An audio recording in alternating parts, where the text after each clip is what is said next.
education's mean is to educate, and to educate is to nurture one's mind. Bashful topics such as sex education and the like are no different from those of academics.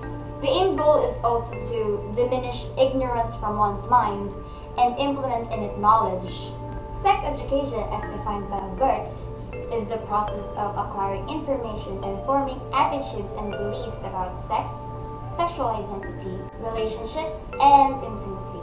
It is also about developing young people's skills so they make informed choices about their behavior and feel competent about these choices.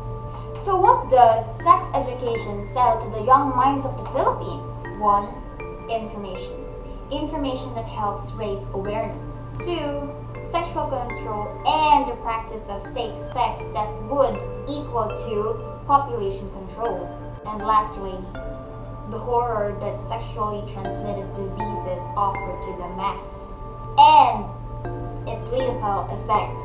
However, Youth Affairs Council of Western Australia CEO Craig Smith said that there's this attitude that if you talk to young people about sex early, then they're going to want to run out and go have sex.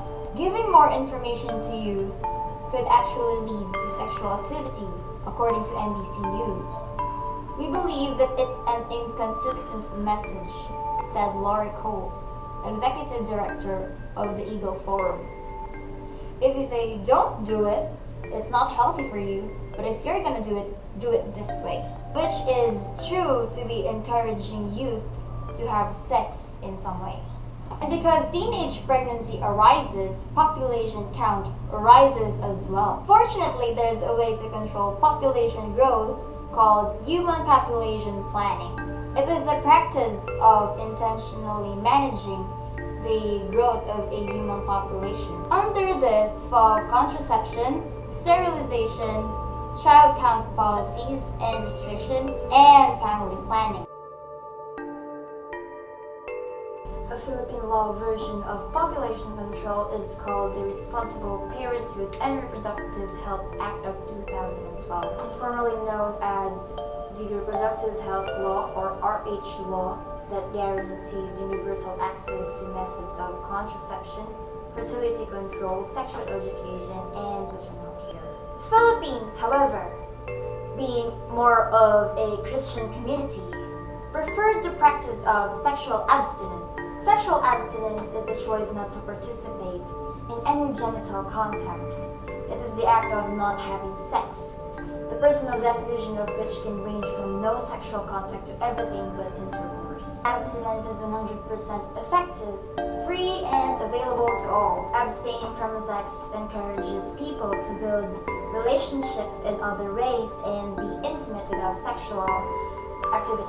Sexual abstinence is guaranteed to have no medical or hormonal side effects and is recommended by the church, some sexual education programs, and most of health practitioners. However, the disadvantage of abstinence is that when one chooses to suddenly break away from abstaining, the risk would be the unsafe sex if protection is not available.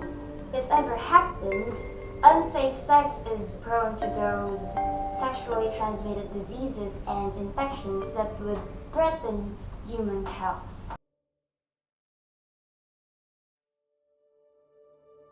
Sexually transmitted diseases, sexually transmitted infections, and venereal diseases are infections that are commonly spread by sex, especially vaginal intercourse, anal sex, or oral sex. According to CNN's report, 15 to 24-year-olds account for half of all STD infections. 25% of teen girls are living with an STD worldwide. Thankfully, these diseases can be treated and cured. STDs like chlamydia, trichomoniasis, syphilis, and gonorrhea can be treated with antibiotics or penicillin. Based on CDC, there are some STDs that heal on its own, like most contagiosum, HPV, hepatitis A, acute hepatitis B, and acute hepatitis C from 6 months to a span of 4 years. However, recent study shows that gonorrhea has grown to be resistant to antibiotics. 1 out of 5 of acute hepatitis C only cured due to unknown reasons, and the remaining 4 develop chronic HCV, which can only be medicated with intense medical treatment. Many HPV cases are cured, but not all succeeded and was led to various cancers, for example, cervical cancer. There are some diseases that has no actual cure like oral herpes or cold sores, genital herpes, chronic hepatitis B and C, HPV, human immunodeficiency virus, and acquired immunodeficiency syndrome. Human immunodeficiency virus, or HIV, if left untreated with antiretroviral therapy, transitions into acquired immunodeficiency syndrome. 36.9 million people in the world lives with HIV or AIDS, including 2.6 million minors. The Philippines is one of the 9 countries that have increasing cases of HIV and AIDS. The first recorded case of HIV in the Philippines was from 1984. Cases recorded from January 1985 to October 2015 were from 29,279 Filipinos. 26,689 of the recorded 29,000 were male.